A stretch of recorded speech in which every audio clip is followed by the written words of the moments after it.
कि फरेब देकर जमाने को पारसा ना बनिए, इन्हें कहो कि वो बंदा बने खुदा ना बने, अमीर शहर यही चाहता या हजरत कि हमारी चीख गले में रहे सदा ना बने। खबर नहीं जिन्हें अपने दीन और मजहब की, हमें वो दीन का मतलब सिखाने निकले हैं। बहुत बहुत शुक्रिया आपका कि आपने एक अहम मौजू पर मुझे बोलने का मौका इनायत फरमाया। और बड़े अफसोस की बात है कि बड़ी धूमधाम से हुकूमत की तरफ से इस बात को रखा गया, मगर 30 से ज्यादा एमपी यहां पर मौजूद नहीं है। मैडम, पहले तो मैं वजीर आजम की इस बात की मजम्मत करता हूं और उनको बताना चाहूंगा कि जिना के बारे में जो कहा था, हम तो जिना के सख्त मुखालिफ है, इसलिए भारत को अपना वतन माने। मगर 42 में आपके प्यारे वीर और जिना की पार्टी ने नॉर्थ वेस्ट फ्रंटियर, सिंध और बंगाल में मिलकर हुकूमत चलाई और उस हुकूमत ने 1.5 लाख हिंदू और मुसलमानों को अंग्रेजों की फौज में शामिल कराया ताकि वो लड़े। तो किसी शायर ने अच्छा कहा था वजीर आजम के बारे में कि फरेब देकर जमाने को पारसा ना बनिए, इन्हें कहो कि वो बंदा बने खुदा ना बने, अमीर शहर यही चाहता या हजरत कि हमारी चीख गले में रहे सदा ना बने। दूसरी बात मैडम, हमारे वजीर दिफा जनाब राजनाथ सिंह साहब ने बड़ा ही अजीब व गरीब और तकलीफदेह बात कही उम्मुल मोमिनीन के बारे में और उम्मुल किताब के बारे में। उम्मुल मोमिनीन उनको कहते हैं जो हमारे प्रॉफिट मोहम्मद सल्लल्लाहु अलैहि वसल्लम की वाइफ हैं। वो हम तमाम मुसलमानों की मां, हम उनको तस्वुर करते हैं, मगर हम उनकी इबादत नहीं करते। हम अपनी मां की इबादत नहीं करते। उम्मुल किताब कुरान है, हम कुरान की इबादत नहीं करते। कुरान अल्लाह का बिजावा कलाम है। तो उसके बारे में शायर ने अच्छा कहा कि खबर नहीं जिन्हें अपने दीन और मजहब की, हमें वो दीन का मतलब सिखाने निकले हैं। अहम बात यह है कि मैडम, हमारे मुल्क का आइन क्या इस लफ्ज से आगाज होता है, वी द पीपल। इसका आगाज भारत माता के नाम से नहीं होता है। हमारे संविधान का जो प्रियम्बल है वो क्या कहता है? Liberty of thought, expression, belief, faith and worship. अगर दस्तूर का ये पहला सफा ये बात करता है तो फिर कैसे किसी शहरी को किसी खुदा, देवी, देवता की इबादत करने पर या सजदा करने पर मजबूर किया जा सकता है? आप ही की पार्टी से आज की जो बातें हुई है इसी को बोल रही हैं। हमारे कॉन्स्टिट्यूंट असेंबली में मैडम एक मोहतरमा थी रोहिणी कुमार चौधरी ने एक तजवीज दी थी कि प्रियम्बल में किसी देवी के नाम से शुरू हो। उन्होंने खास तौर से वंदे मातरम का जिक्र किया, मगर उसको कबूल नहीं किया गया। फिर केवी कामत साहब ने एक तजवीज दी कि इट्स सिटीजन्स को बदलकर हर सिटीजन्स किया जाए और खुदा के नाम से शुरू किया जाए, वो तरमीम को मुस्तरद कर दिया गया। हमारे संविधान का उसूल यह है कि भारत क्या है, उसकी अवाम है, अवामी कानून की मुसन्निफ है, अवाम की मर्जी से सबसे बालातर है, अवामी हाकिम है। मुल्क किसी खुदा, देवी, देवता, मजहबी इलामत के नाम से नहीं चलता, ना मुल्क किसी एक मजहब की मिल्कियत है। इसीलिए बाबा साहब अम्बेडकर ने क्या कहा था? उन्होंने मदर इंडिया के नजरिए को मुस्तरद किया। बाबा साहब ने एक नई इस्तिलाह वजह कर दी और कहा कि भिक्षुक भारत, ये बाबा साहब अम्बेडकर ने कहा। अब मैडम, अगर मजहबी आजादी इस आइन का बुनियादी उसूल है तो सवाल यह पैदा होता है कि उस वक्त हमारे जो कॉन्स्टिट्यूंट असेंबली के प्रेसिडेंट थे जनाब राजेंद्र प्रसाद साहब ने किस बुनियाद पर वंदे मातरम को कौमी तराना करार दिया? ना तो कोई सेक्युलर रेजोल्यूशन है इसके बारे में। मैडम, मैं आपको बताना चाहूंगा कि जुडिशरी क्या कहती है। बीजो इमैनुअल केस है 1986 का, जिसमें जिहोवा विटनेस ने कहा कि मैं नेशनल एंथम के वक्त खड़े रहूंगी, पढ़ूंगी नहीं। सुप्रीम कोर्ट ने कहा कि उसने कोई गुनाह नहीं किया। वहीं एक 2017 का केस है अश्विनी उपाध्याय का केस सुप्रीम कोर्ट का, उन्हें कहा गाइडलाइंस दिए जाएं वंदे मातरम पर, सुप्रीम कोर्ट ने नहीं कह दिया। फिर आप आ जाइए madam, prevention of insult act national 1971, इसमें नेशनल सॉन्ग नहीं है, सिर्फ नेशनल एम्बलम और आपका नेशनल एंथम है।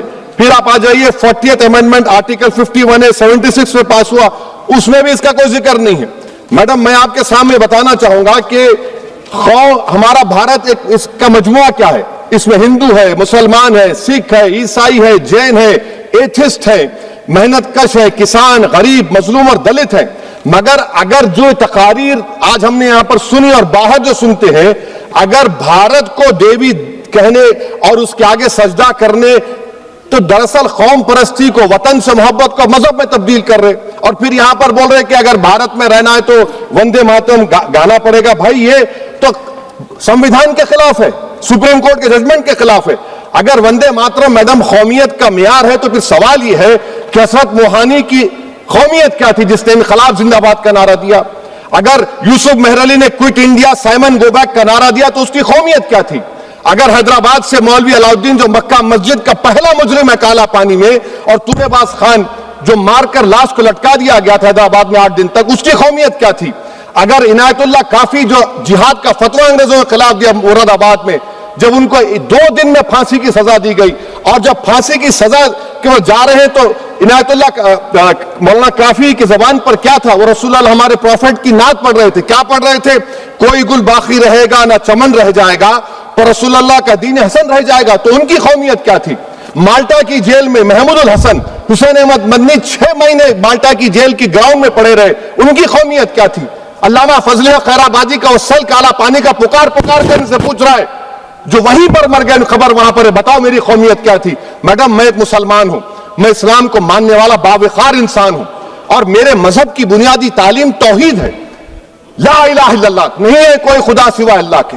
और कुरान में अल्लाह क्या बोल रहा, इय्याका नाबुदु इय्याका नस्तईन, तुम मेरी इबादत करो, मुझे मानो। मुझे कहां से मिल रहा? आर्टिकल 25 से मिल रहा है। मुझे कहां से मिल रहा है? Liberty of thought, expression, belief, faith and worship से मिल रहा है। तो इसको जोड़ना यह बहुत ही खतरनाक होगा। और हमारे प्रॉफिट मोहम्मद सल्लल्लाहु अलैहि वसल्लम जब मदीने को गए तो उन्होंने उस वतन के लिए दुआ की, कहा कि अल्लाह मदीने की मोहब्बत हमारे दिलों में और इजाफा कर दे, मक्के से ज्यादा कर दे।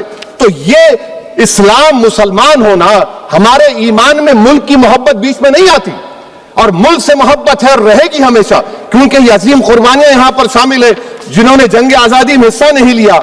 आज अगर वो वतन की मोहब्बत का दर्ज देंगे तो बड़ा गलत होगा। मैडम, मैं आपके सामने एक चीज पढ़ूंगा। 1937 रविंद्रनाथ टैगोर ने लेटर लिखा सुभाष चंद्र बोस को, मैं सिर्फ किसी ने नहीं पढ़ा ये। क्या कहा टैगोर साहब ने? But parliament is a place of union for all religious groups and there the song cannot be appropriate.